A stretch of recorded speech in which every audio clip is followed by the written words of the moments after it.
గ్రామ పంచాయతీ ఎన్నికల్లో బీసీలను మోసం చేసిన కాంగ్రెస్ పార్టీ అదే పంతాను మున్సిపల్ ఎన్నికల్లో కొనసాగించే కుట్ర చేస్తుందని తెలంగాణ బీసీ జాగ్ చైర్మన్ జాజుల శ్రీనివాస్ గౌడ్ ఆరోపించారు. హైదరాబాద్ సైఫాబాద్ లో బీసీ జాగ్ భవన్ లో ఏర్పాటు చేసిన సమావేశంలో జాజుల మాట్లాడారు. సోమవారం రాష్ట్ర వ్యాప్తంగా అంబేద్కర్, పూలే విగ్రహాల వద్ద నిరసన కార్యక్రమాలు చేపడుతున్నట్లు ఆయన వెల్లడించారు.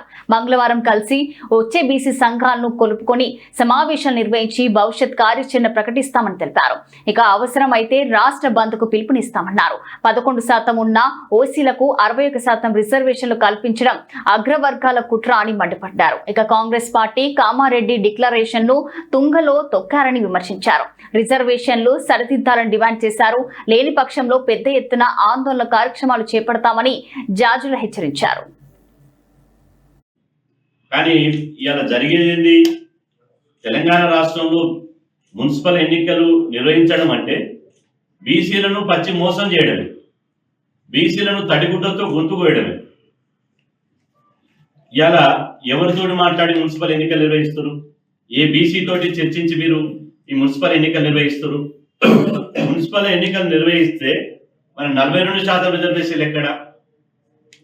మీరు ఇచ్చినటువంటి కామారెడ్డి డిక్లరేషన్ హామీ ఏమైంది?